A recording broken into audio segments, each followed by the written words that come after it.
¿Qué otras medidas preventivas no recomendadas? El rastreo de estenosis carotidia en pacientes asintomáticos, siempre recuerden que estamos hablando, el electrocardiograma de rutina en pacientes de bajo riesgo cardiovascular, los exámenes de rutina como eritro, uremia, glucemia, orina completa, por ser una práctica preventiva de poca utilidad y aumentar la probabilidad de encontrarnos ante estudios con resultados falsos positivos e inespecíficos.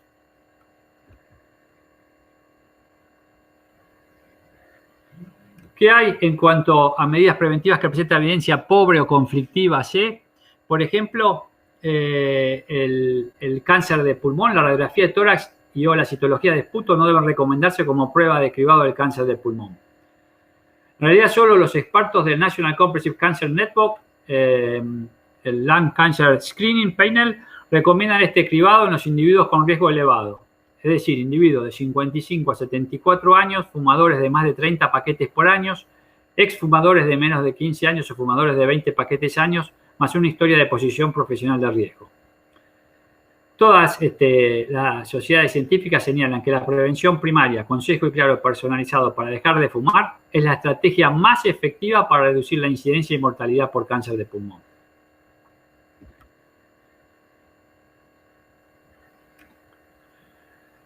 Bueno, y también como medida preventiva que presentan evidencia pobre o conflictiva, bueno, lo dijimos, la detección de diabetes en personas sin factores de riesgo cardiovascular. En aquellos, la Task Force concluye que la evidencia actual es insuficiente para evaluar el equilibrio entre los beneficios y los daños de detección de diabetes tipo 2 en individuos asintomáticos con presión arterial de 135/80 o más baja.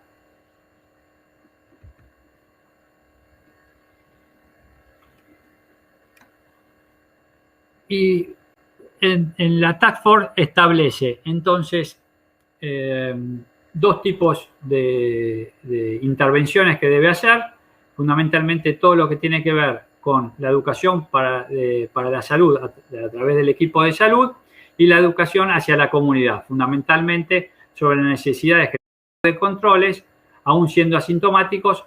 ¿Para qué? Para tratar de hacer la detección precoz de las enfermedades.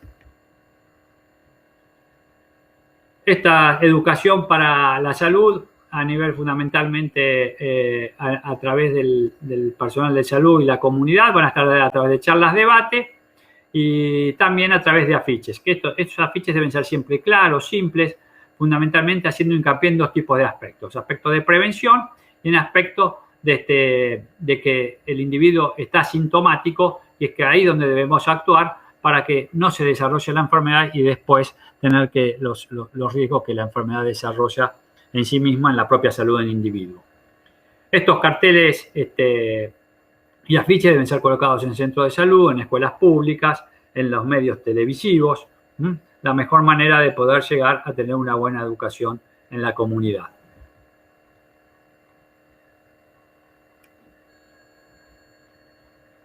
A manera de ejemplo, tenemos entonces que en individuos mayores de 18 años el monitoreo de la presión arterial, el haciendo hincapié sobre el tabaquismo y los consejos de tabaco son recomendación de clase A.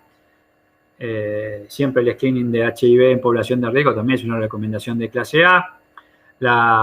También hacer la serología para sífilis es también una recomendación de clase A. Es decir, que estas son diferentes recomendaciones que nosotros podemos encontrar que nos realiza la Task Force.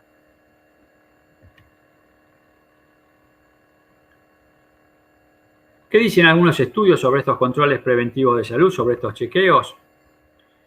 Y bueno, un metaanálisis publicado en el 2014 por el British Journal of General Practice concluyó que los controles periódicos de salud basados en la práctica de la medicina general se asociaron con mejoría en el control de los parámetros específicos, especialmente en aquellos individuos que son pacientes de alto riesgo.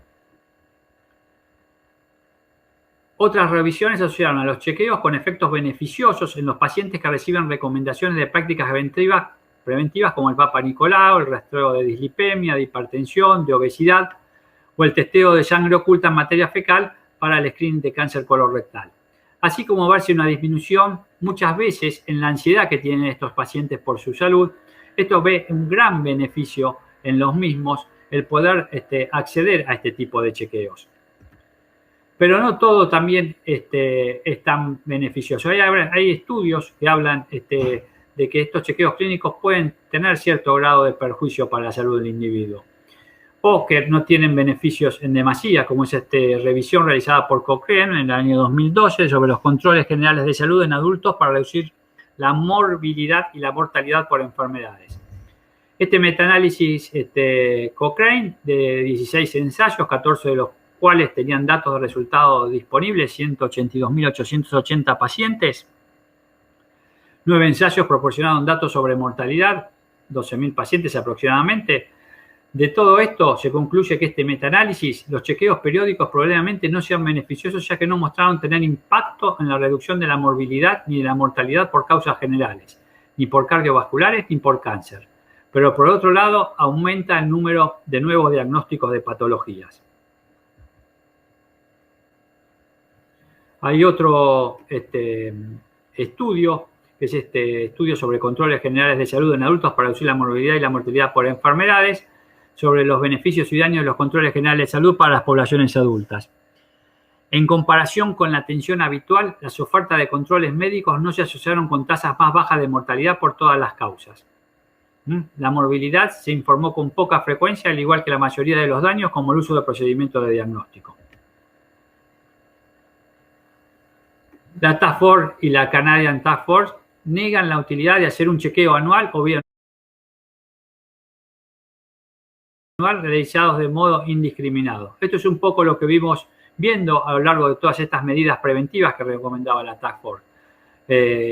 Por eso la utilidad del chequeo debe estar adecuada a la población, a cada individuo. Debe tener tomando elementos esas dos situaciones. Y los tipos de estudios que se van a utilizar en nuestro chequeo clínico deben estar siempre teniendo en cuenta nuestro interrogatorio y nuestro examen físico.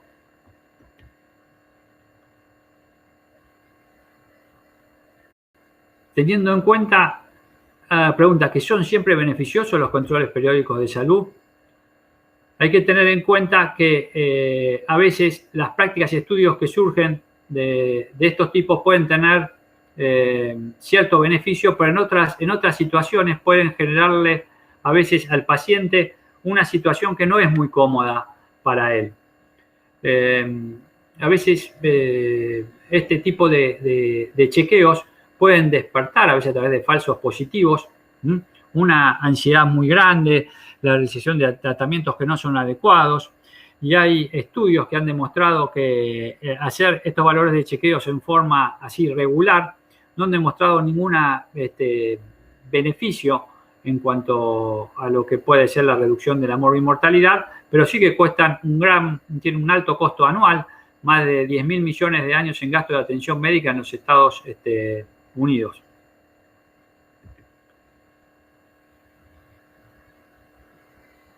Teniendo en cuenta que cualquier acción médica puede tener o puede provocar cierto daño en la salud por sobrediagnóstico, por ejemplo, por sobretratamiento, por angustia o lesión por pruebas de seguimiento invasivas, por resultados de angustia debido a falsos positivos o angustia por la falta de seguridad debido a los resultados de falsos negativos. Así que todo esto sobre la mentalidad de los pacientes hay que tenerlo en cuenta a la hora de cuando nosotros vamos a solicitar un estudio.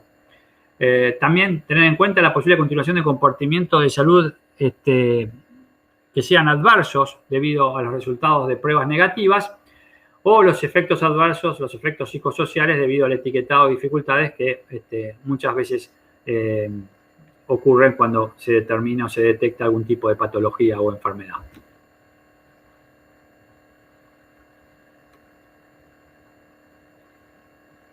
Para ir terminando con este concepto, no es menos importante que los programas organizados de controles generales de salud sean costosos y puedan resultar en la pérdida de oportunidades para mejorar otras áreas de la atención médica. Cuidado, porque el control de salud, ojo con rotular de enfermos a personas por resultados falsos positivos, porque pueden generar un daño en la persona y ser contradictorios a la hora de nosotros tratar de mejorar la salud del individuo.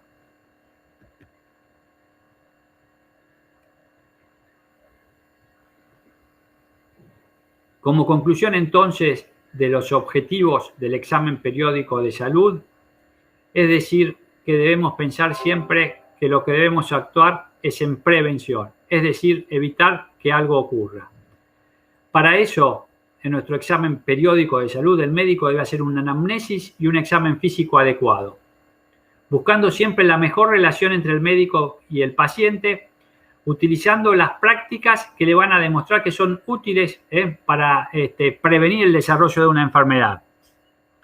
Para eso es importante que hagamos consejería, que hagamos detección de factores de riesgo, que hagamos hincapié en las inmunizaciones, para darle todo lo que el individuo necesita en la tranquilidad de tener una buena salud física y psíquica. Lo importante es aplicar recomendaciones preventivas a los pacientes que acudan a nuestras consultas, teniendo en cuenta siempre la edad, el sexo y que adquieran comportamientos saludables. Las estrategias van a estar focalizadas en la detección precoz o cribado de algunas enfermedades, como diferentes tipos de cáncer y determinación fundamentalmente de todo lo que hace a la presencia de factores de riesgo cardiovascular, como vamos a ver un poquitito ahora cuando hablemos del screening cardiovascular.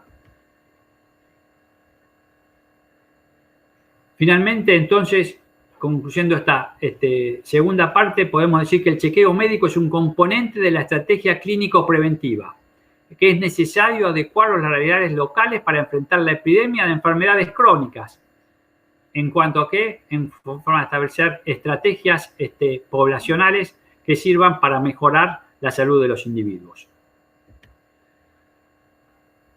Bueno, vamos a ver qué entendimos entonces de toda esta parte con estas preguntas. ¿Qué busca el chequeo médico? Marque la respuesta correcta. Hacer una batería de estudios lo más completa posible para detectar cualquier anomalía. Tener un contacto periódico con el médico. Prevenir enfermedades detectando problemas de salud, factores de riesgo, generando conductas en el paciente que mejoren su estado de salud. ¿O todas son correctas? Vamos a ir entonces a la votación.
Vamos a esperar un poquitito más.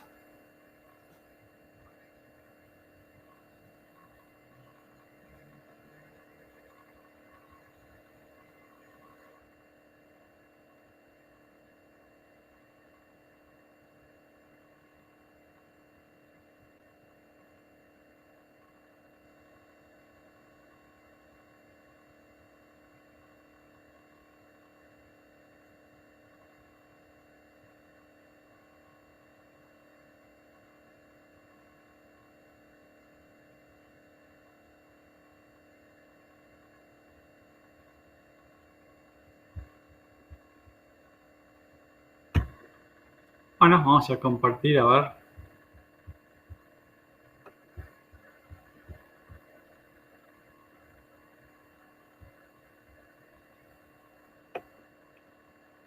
Bueno, acá la mayoría contestó que todas son correctas. Vamos a... Entonces, el mensaje, tal vez, para que quede claro. No hay que pedir una batería de estudio lo más completa posible. Imagínense que si uno viene a hacer un chequeo clínico y yo le pido toda la batería de estudios que pueda haber, indudablemente no va a ser, primero, ni beneficioso para el propio paciente, ni beneficioso para la salud y para la economía de cualquier nación que trate de tener un gasto aceptable en salud. No podemos pedirle a todo el mundo tomografía computada, resonancia nuclear magnética, un reumatograma o todo, si no tiene sentido pedirlo. El contacto periódico con el médico no forma parte del chequeo médico. Sí sirve prevenir enfermedades detectando problemas de salud, factores de riesgo, generando conductas en el paciente que mejoran su estado de salud. Eso es lo que, contestó casi una gran cantidad de los cursantes. Ahora vamos a ver la siguiente pregunta, a ver si se comprendió un poquitito más todo esto que tiene que ver con el chequeo médico. Vamos a pasar a la próxima pregunta.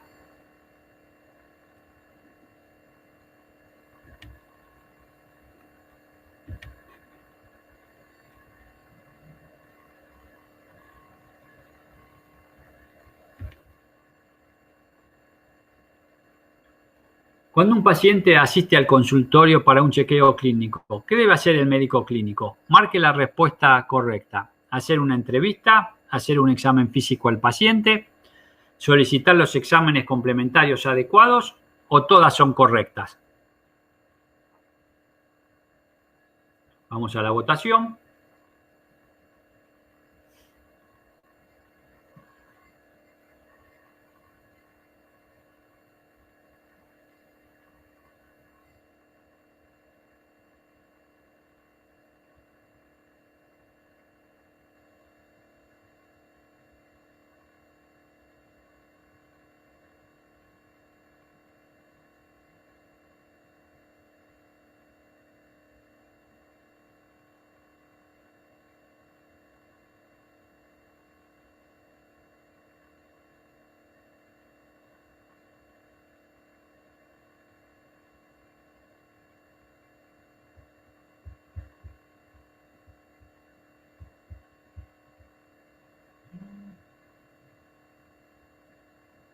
Finalizamos. A ver los resultados.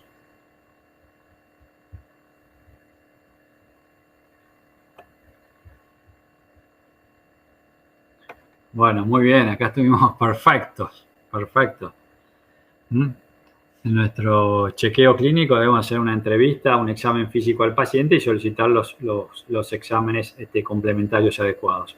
Y para hacer la última pregunta de este módulo,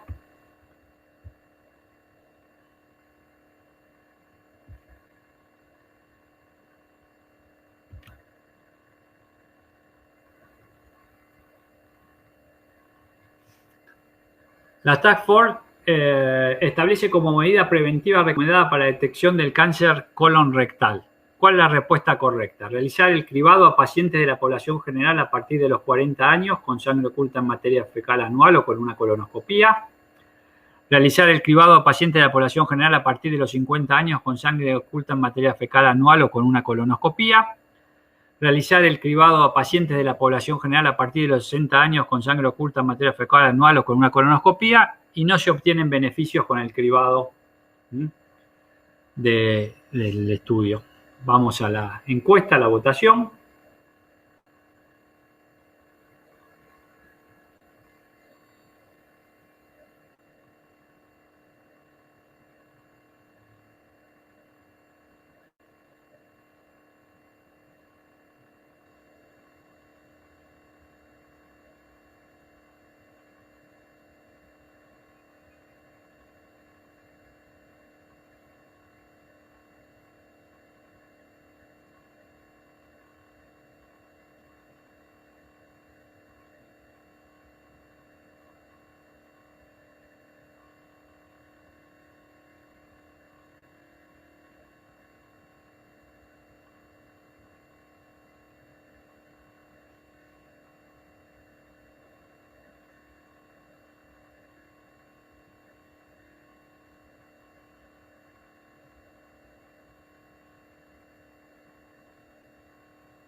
Bueno, muy bien.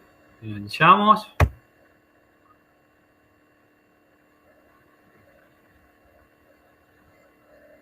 Vamos a ver los resultados.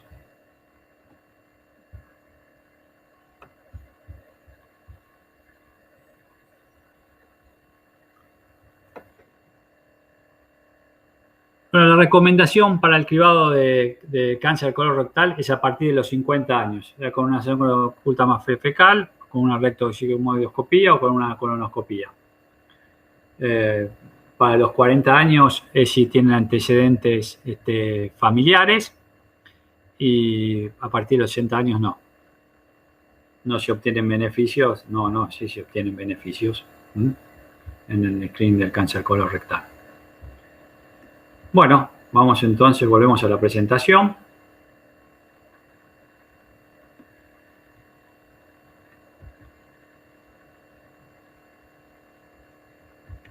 Perfecto. Entonces vamos al screening de las enfermedades cardiovasculares. ¿Qué es importante cuando uno habla de rastreo, cribado o screening? Es pensar en la estrategia que se va a aplicar sobre una población para detectar condiciones, enfermedades potenciales en personas que no tienen signos ni síntomas conocidos de las mismas. ¿Para qué sirve un screening o cribado? Va a tener como meta reducir la morbilidad o la mortalidad de una enfermedad en las personas que se lo realizan. Generalmente este tipo de acciones de rastreo, cribado, se aplican para poblaciones en general.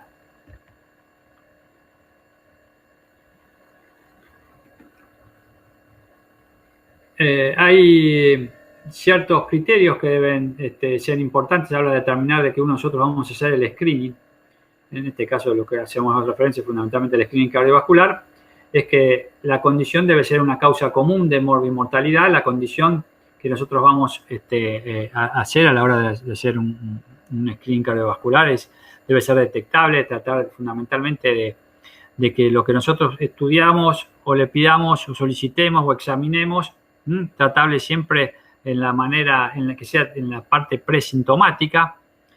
El tratamiento en la fase asintomática temprano siempre debe ser superior que al tratamiento en la etapa sintomática o de diagnóstico habitual. Que los estudios para detectar la condición en el periodo asintomático deben ser efectivos, eficaces y siempre con un costo razonable.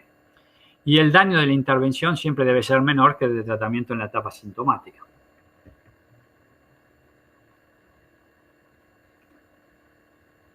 Esta gráfica es muy representativa porque muestra cómo tanto la mortalidad y la morbilidad en el mundo, la principal causa la constituyen las enfermedades cardiovasculares. Ahora, fíjense que dentro de que las enfermedades cardiovasculares, las principales causas que llevan al desarrollo de estas enfermedades cardiovasculares van a estar dadas por la hipertensión arterial, por la hipercolesterolemia y por el sobrepeso y la obesidad. A esto le debemos agregar también el sedentarismo. Es decir, que nosotros debemos hacer hincapié en tratar de prevenir todos estos tipos de factores, porque de esa manera vamos a disminuir la morbimortalidad cardiovascular.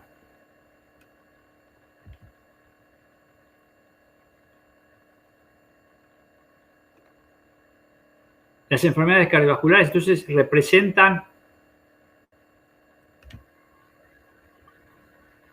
la principal causa de muerte en el mundo. Se estiman que aproximadamente mueren 18 millones de personas por año. También representan la mayor carga de enfermedad definidos por años de vida perdidas ajustados por discapacidad. En nuestro país, en Argentina, las enfermedades cardiovasculares causan por año un estimado de 100.000 muertes y más de 250.000 enfermedades coronarias y accidentes cerebrovasculares, con un costo de más de $1 billón.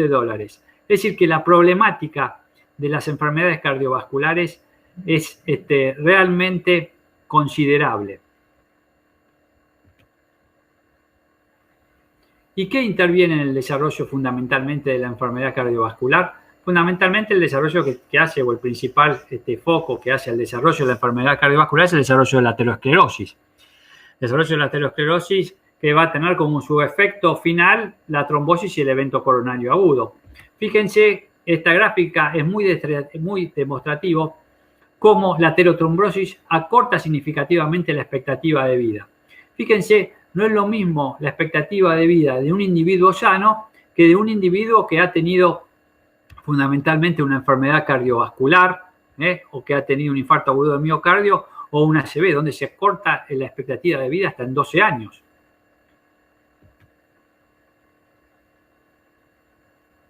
Es decir, que la aterosclerosis juega un rol muy importante.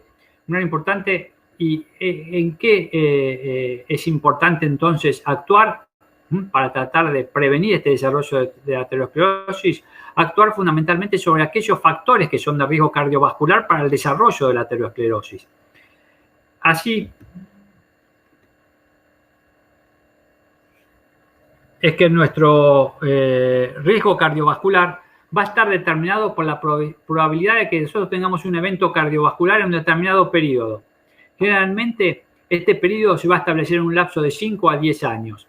La estratificación y cuantificación que hagamos nosotros como médicos internistas es fundamental para establecer la intensidad de la intervención que vamos a realizar, la necesidad de instaurar determinado tratamiento farmacológico, y a su vez eso va a demarcar la periodicidad que va a tener el paciente de venir a nosotros a visitarnos al consultorio.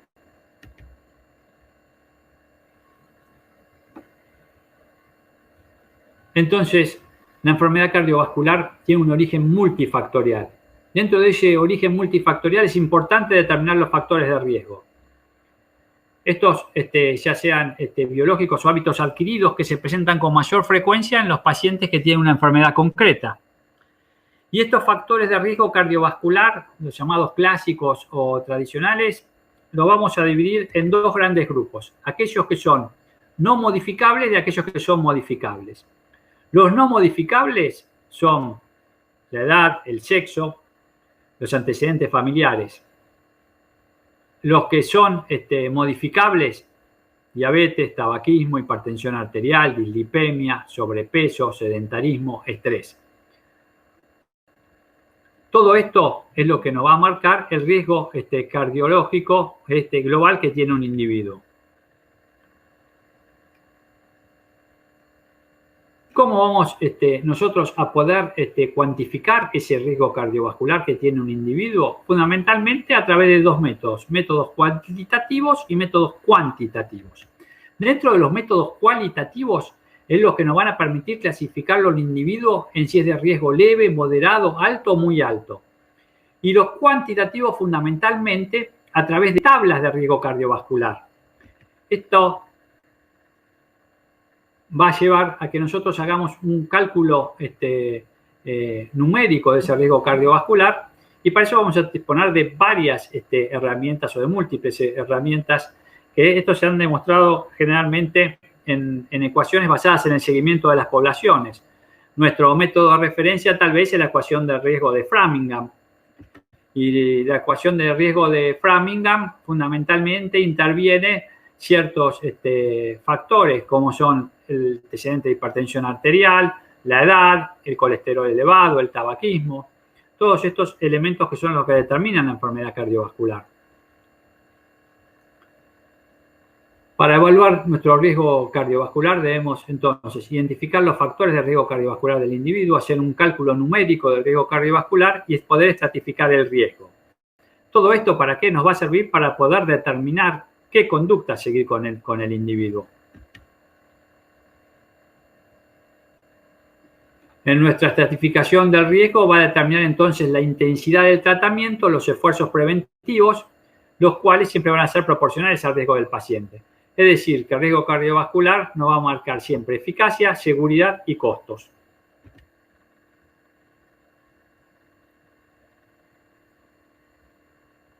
Entonces, para ir entendiendo un poquitito más, debemos identificar entonces a los pacientes que son de alto riesgo. Sobre ellos son los que más debemos prestar atención y hacer una intervención inmediata. Motivar a los pacientes para que se adhieran a terapias de reducción de riesgo.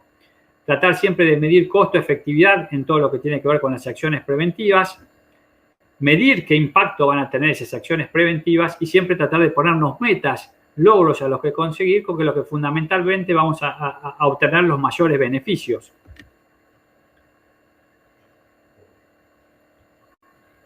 En los últimos años se incrementó el interés de desarrollar modelos matemáticos para predecir futuros eventos cardiovasculares a nivel individual. Se han desarrollado múltiples tablas de riesgo cardiovascular, americanas, europeas, la del Colegio Americano, la de la Sociedad Europea de Cardiología. Todas tienen ventajas y desventajas. Todas definen riesgo y con sus objetivos y planes de manejo. La mayoría por ahí no tienen en cuenta algunos factores de riesgo importantes, como pueden ser los antecedentes de los antecedentes familiares de enfermedad coronaria o el desarrollo de obesidad. Y se han reportado diferencias en la estimación de riesgo absoluto en diferentes poblaciones. Ahora, últimamente, hace poco salió una nueva tabla que mejora la pesquisa de los factores de riesgo, tanto en nuestra población como en otras poblaciones de acá de América. Y esta nueva calculadora de línea, que está impulsada por la Organización Panamericana de la Salud, basada en tablas publicadas por la Organización Mundial de la Salud de la OMS del año 2019, permite estimar de manera sencilla el riesgo a 10 años de infarto agudo de miocardio, de ictus sin muerte por causas cardiovasculares en 6 regiones de las Américas: Andina, Caribe, Central, Norte, Sur y Tropical. Esta tabla o calculadora de riesgo fundamentalmente va a expresar el porcentaje y también en 5 categorías, cada una de ellas. Aquellas que son de bajo riesgo, de moderado, de alto, de muy alto y de crítico. Bajo menos del 5%, moderado en 5 al 10%, alto del 10% a 20%, muy alto de 20 a 30 y crítico de 30 o más. Estas tablas toman en cuenta el género, la edad, el antecedente de tabaquismo, el antecedente de los valores de presión arterial, de diabetes, de colesterol. Todo esto se coloca. Esta tabla la pueden bajar en una aplicación de sus celulares y rápidamente le va a marcar qué riesgo cardiovascular tiene el individuo, si es de pequeño, de alto, de mediano o de estado crítico. A través de este cálculo de riesgo, la inmensa mayoría va a poder acceder a tener fundamentalmente un análisis de su riesgo cardiovascular, pero en muchas situaciones no consideran algunos factores de riesgo emergentes y estos tal vez tengan una influencia importante hoy en día, tanto lo que corresponde a la salud individual global, como tener en cuenta que no se tienen en cuenta estos factores de riesgo tradicionales. Y estos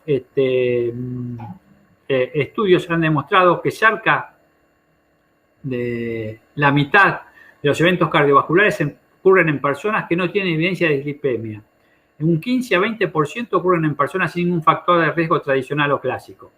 Es decir, que estos individuos, por ahí estos tipos de factores de riesgo no se encuentran presentes y el individuo sí tiene un efecto o un evento cardiovascular.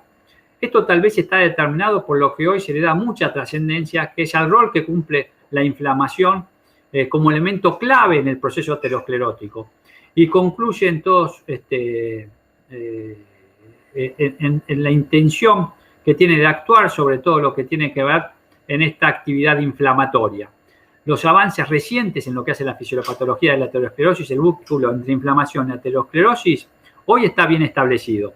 Y es por eso que nosotros tenemos una serie de biomarcadores que reflejan inflamación. Estos marcadores que reflejan inflamación, también hemostasia, trombosis, estrés oxidativo, han sido propuestos como herramientas clínicas potenciales en un esfuerzo para mejorar la predicción del riesgo. ¿Cuáles son estos biomarcadores? La lipoproteína A, la homocisteína, la proteína C reactiva, el fibrinógeno, el factor 7, la adiponectina, la interleuquina 6. Entonces, teniendo en cuenta los convencionales y estos nuevos biomarcadores, nosotros debemos establecer nuestro riesgo cardiovascular que tiene el paciente. Ahora, ¿qué dicen las diferentes guías sobre el cribado de riesgo cardiovascular en atención primaria? Y tenemos, bueno, todas estas guías como la Sociedad Europea de Cardiología, el National Care, todas estas guías lo que marcan es fundamentalmente determinar qué riesgo cardiovascular y qué acción debemos determinar nosotros para prevenir el desarrollo de lo que es la enfermedad cardiovascular.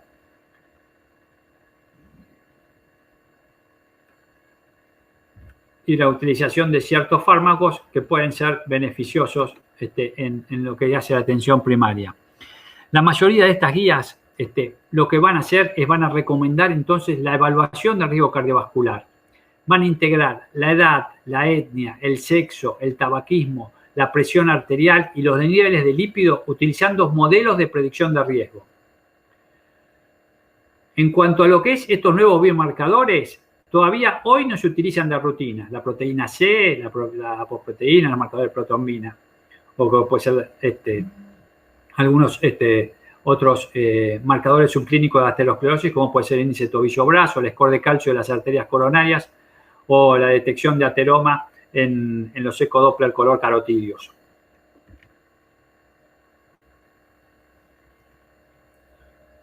Los umbrales para iniciar tratamiento van a estar basados en un riesgo absoluto total de enfermedad cardiovascular a los 5 o 10 años de edad y otros factores de riesgo de enfermedad cardiovascular.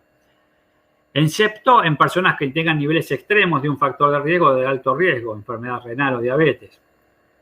No se recomienda el uso de rutina de aspirina en la prevención primaria. Algunos lo consideran en categorías de alto riesgo o guiados por factores individuales. Esto como una estrategia en lo que hace a la prevención cardiovascular.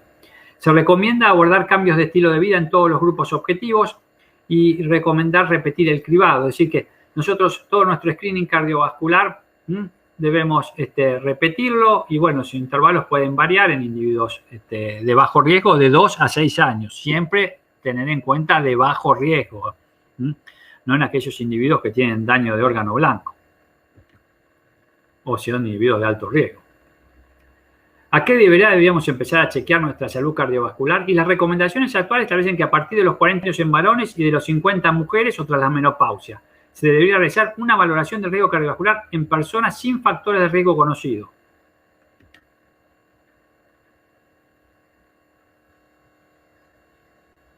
¿Qué determinaciones debemos realizar en estos primeros chequeos? Y una dirigida hacia la búsqueda de síntomas cardiológicos o enfermedad cardiovascular establecida. Realizar una valoración clínica y analítica en busca de la presencia de factores de riesgo cardiovascular. Son importantísimos. Hemos, creo que, determinado que son los factores en los que debemos nosotros actuar, fundamentalmente en aquellos que son modificables. Los que no son modificables no podemos tener una injerencia, pero en aquellos que son modificables sí debemos tener una acción directa, fundamentalmente como son la hipertensión arterial, la dislipemia, la diabetes, el tabaquismo, la obesidad, el sedentarismo. Y siempre debemos buscar los antecedentes familiares de enfermedad cardiovascular precoz.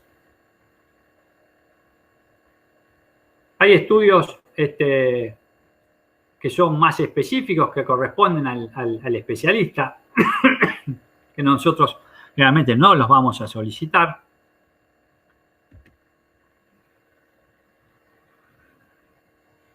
Pero sí, nosotros debemos tener en nuestro screening hacer un determinado pedido de estudios que debemos realizar a aquellos individuos que van a hacer una práctica de deportes. ¿Y por qué es importante hacer screening en individuos que van a realizar una práctica de deportes? Porque la muerte súbita continúa siendo la principal causa de muerte en los atletas y adultos jóvenes durante el ejercicio y los deportes. Este objetivo primario de screening cardiovascular, importante a la hora de identificar desórdenes cardíacos que disponen a la muerte súbita, con el intento fundamentalmente de hacer este screening, ¿para qué? Para mitigar el riesgo a través del manejo centrado, fundamentalmente en el paciente, en lo que es respectivo, en este caso, a la enfermedad específica que sería la muerte súbita.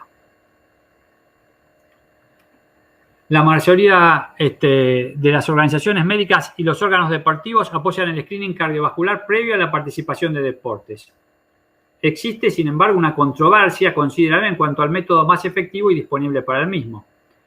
La recomendación sería hacer una buena historia clínica, un examen físico minucioso y un electrocardiograma. ¿Por qué un electrocardiograma? Porque permite detectar anomalías como puede ser el síndrome de Wolff-Parkinson-White, una micropatia hipertrófica, un síndrome de QT prolongado. Detectar todos estos factores puede mejorar la sobrevida a largo plazo.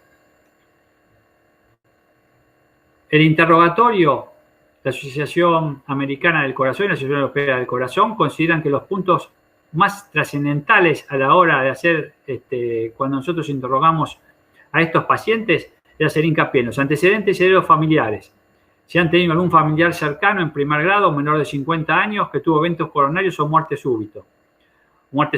O si tiene hermanos o padres con válvula aorta bicúspide, síndrome de Marfan u otras enfermedades genéticas cardiovasculares. En el interrogatorio, hacer hincapié en si tienen algún síntoma cuando hacen actividad física, ya sea porque presentan palpitaciones o porque tienen disnea o porque tienen dolor torácico o si han tenido algún desmayo. Es decir, cualquier signo de sintomatología que sea de relevancia a la hora de la práctica de algún deporte. Los antecedentes personales de relevancia, eso desde ya hay que tenerlo siempre en cuenta. Interrogar también sobre medicación que recibe, indagar sobre factores de riesgo cardiovascular y, bueno, interrogar siempre también sobre el tabaquismo.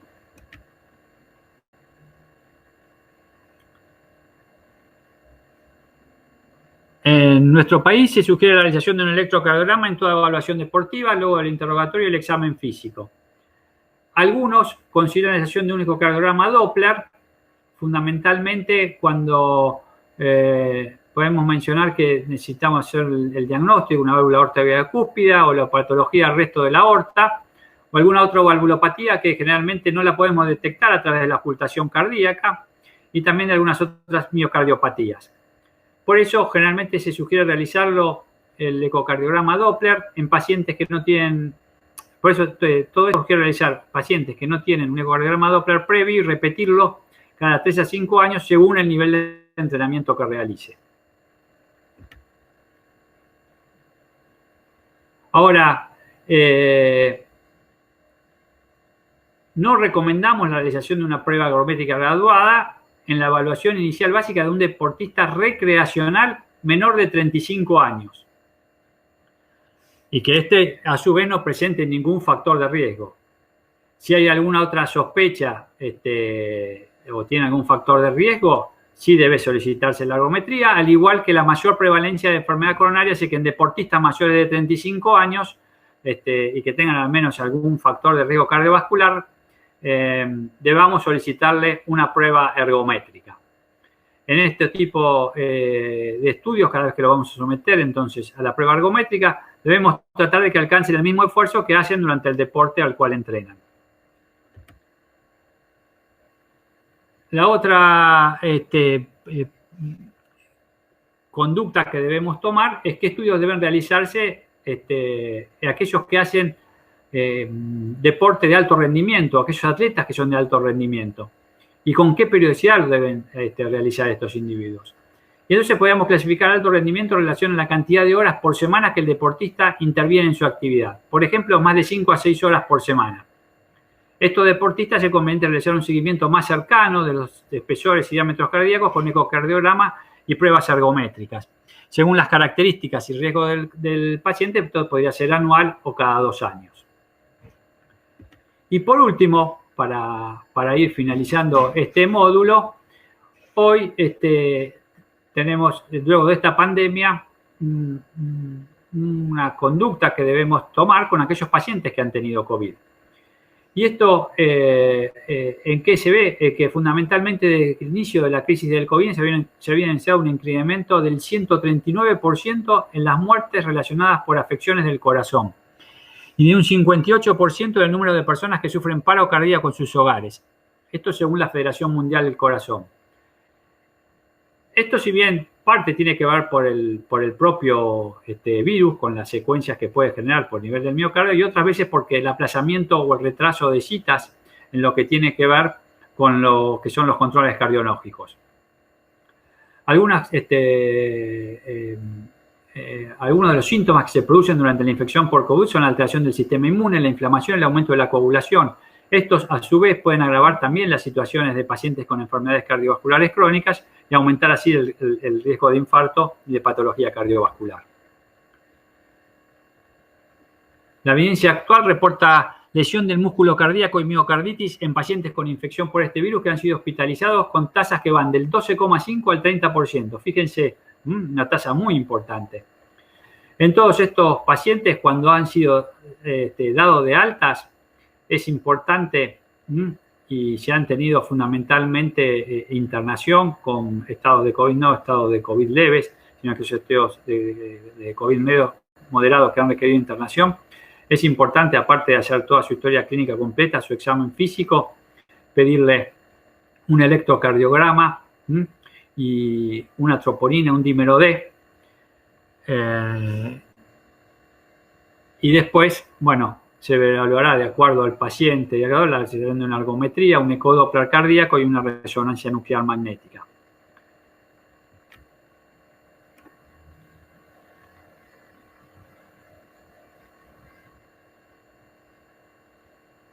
En cuanto a la práctica del deporte en aquellos pacientes que han tenido COVID, el deportista sintomático positivo que ha tenido COVID, ¿qué recomendación nosotros debemos realizar? Abstenerse de entrenar durante al menos 2 semanas a partir de la fecha del resultado positivo de la prueba y seguir estrictas pautas de aislamiento. Si permanece asintomático y sin alteraciones en el electrocardiograma al final de este periodo, se puede realizar en forma lenta la actividad con supervisión médica. En los deportistas que han tenido COVID positivo, que desarrollan síntomas leves o moderados, con biomarcadores cardíacos y estudios de imágenes normales sin evidencia diagnóstica de miocarditis, la restricción deportiva debe ser un poco mayor, de al menos 2 a 4 semanas. Tras resolución de los síntomas se debe realizar siempre el examen médico completo, con un examen físico, un electrocardiograma en reposo, una ergometría y una ecocardiografía antes de reanudar la actividad deportiva. Siempre valorar la reanudación gradual del ejercicio con supervisión y siempre el regreso al deporte será posible en presencia siempre de los resultados normales, obviamente. Y finalmente, el deportista positivo para COVID sintomático y con sospecha o diagnóstico de miocarditis, prohibición estricta del deporte durante un periodo de al menos 3 a 6 meses. El retorno al entrenamiento será razonable si la función ventricular izquierda y las dimensiones cardíacas se normalizan, ausencia de arritmias, hacer una prueba de esfuerzo, los marcadores séricos de inflamación e insuficiencia cardíaca se hayan vuelto a la normalidad.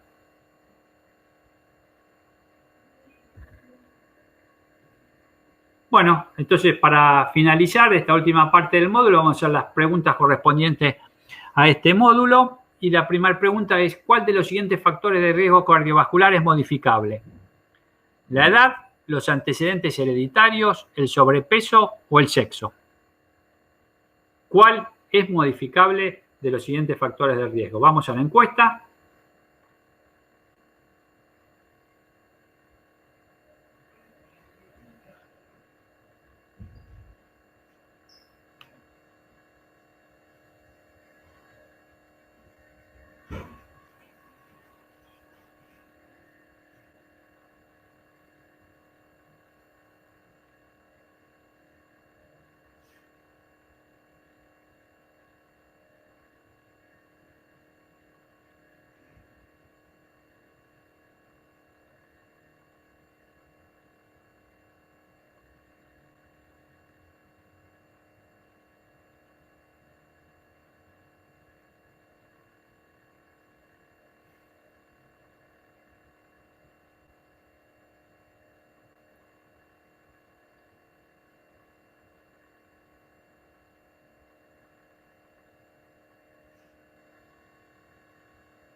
Bueno, muy bien. Vamos a finalizar entonces la votación.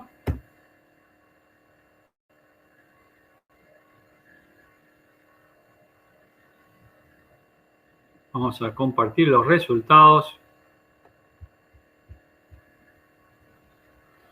Y bueno, Framingham y ustedes no se han equivocado, que fundamentalmente los siguientes aspectos, el que no se tiene en cuenta como modificable es el sobrepeso. Vamos a la próxima pregunta.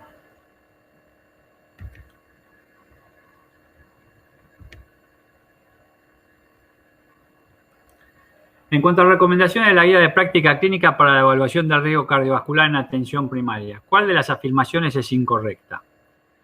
Integrar la edad, etnia, sexo, tabaquismo, presión arterial y niveles de lípidos utilizando modelos de predicción de riesgo. Se recomienda el uso de rutina de nuevos biomarcadores, proteína C, reactiva, polipoproteína y marcadores de protrombina.